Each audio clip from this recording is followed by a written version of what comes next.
Diogo, como é que você avalia a nossa continuidade aqui com essa pandemia? Pois é, Paulo, eu acho que é importante a gente dar uma ideia do estado das coisas, né? Você falou aí que o Brasil registrou o segundo maior número de mortes em um dia desde o início da pandemia, né? Então, é um dado muito preocupante. O país está há um mês ou mais com mortes acima de 1.000 por dia. Em Natal, no Rio Grande do Norte, nesse momento, há filas nas UTIs, né? Há pacientes esperando por uma vaga dentro das ambulâncias. Em São Paulo, a ocupação de UTIs é recorde. Até o Hospital Albert Einstein, um dos principais hospitais privados do país, está com a UTI lotada. Tem gente na fila de espera, igual no Einstein. Outros hospitais de referência em São Paulo também estão perto da lotação, né? E no Einstein, por exemplo, nem mesmo no pico da doença, em 2020, tanta gente procurou internação por Covid-19 em um único dia, quanto ocorreu essa semana. Em Santa Catarina, a taxa de ocupação de UTIs é de 92%. Né? E o secretário de Saúde do Estado avisou aos prefeitos catarinenses que o sistema de saúde está entrando em colapso. Em Rondônia, o sistema de saúde também entrou em colapso. Né? A solução dada pelo ministro da Saúde, o Eduardo Pazuello, de transferir os pacientes, não pode ser adotada por um simples motivo.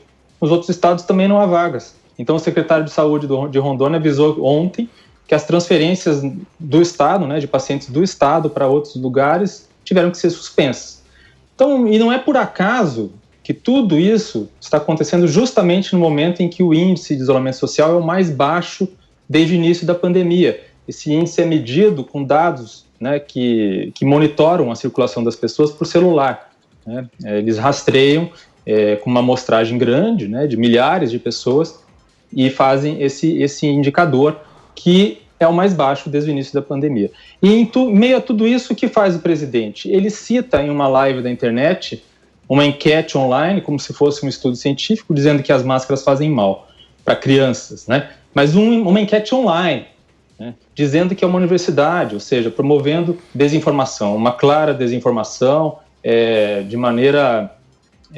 enfim, não dá nem para dizer o que isso significa, né? Ele recebeu ali uma informação, é municiado com uma informação e cita dizendo que é um estudo de uma universidade, quando na verdade é uma enquete online onde qualquer um podia entrar e dar uma resposta, mesmo não sendo pai de uma criança. Podia declarar simplesmente ser pai de uma criança, ter uma criança em casa e dar respostas ali da maneira como quisessem.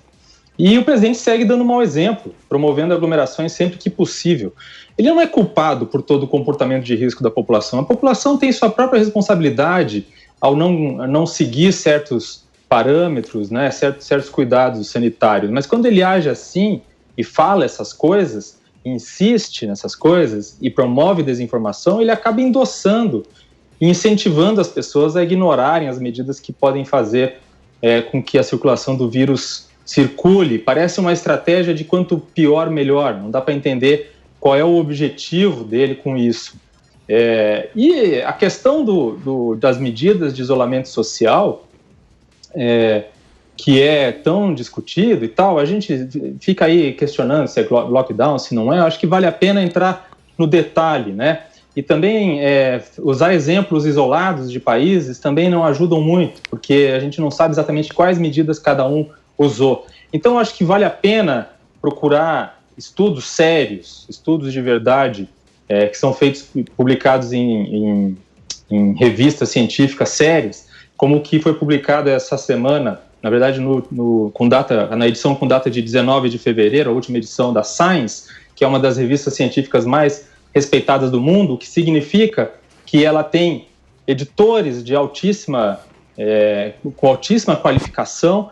Isso significa também que os estudos são revisados pelos melhores cientistas do mundo, né, por prêmios Nobel e assim por diante.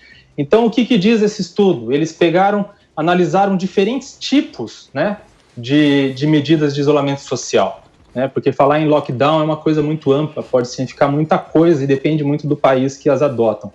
A combinação dessas medidas, isso nos primeiros meses, eles pegaram os primeiros meses da pandemia, analisaram, a combinação de todas as medidas de isolamento social, segundo esse estudo da Science, reduziram em 77% as taxas de transmissão do novo coronavírus. Mas é interessante saber como que funcionam as medidas isoladamente. E esse estudo mostra o seguinte, que a medida isolada, tomada isoladamente, o estudo foi feito com 41 países, é importante dizer isso, tá? O Brasil não foi contemplado, não fez parte desse estudo. Então, a medida que teve mais eficácia foi a de restringir encontros presenciais a no máximo 10 pessoas. Isso reduziu a taxa de transmissão do vírus em 42% em média, só essa medida, né?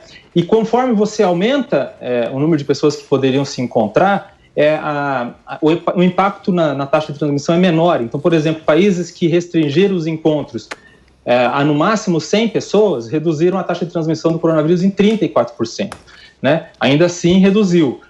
Os países que limitaram a 1.000 pessoas tiveram uma redução de 23% na taxa de coronavírus. E aí um dado interessante que pode ser contraintuitivo para a gente, que poderia ser usado pelas nossas autoridades para levar em conta suas políticas. O dado é o seguinte, que o fechamento de bares e restaurantes reduziu em 18% a taxa de transmissão. Reduziu, mas reduziu menos do que outras medidas. Isso é interessante, certo? Então, assim, foi mais efetivo reduzir e limitar encontros presenciais a no máximo 10 pessoas do que fechar bares e restaurantes. É um dado interessante que poderia ser usado para tomar políticas públicas com base em ciência, como a gente tem falado aqui.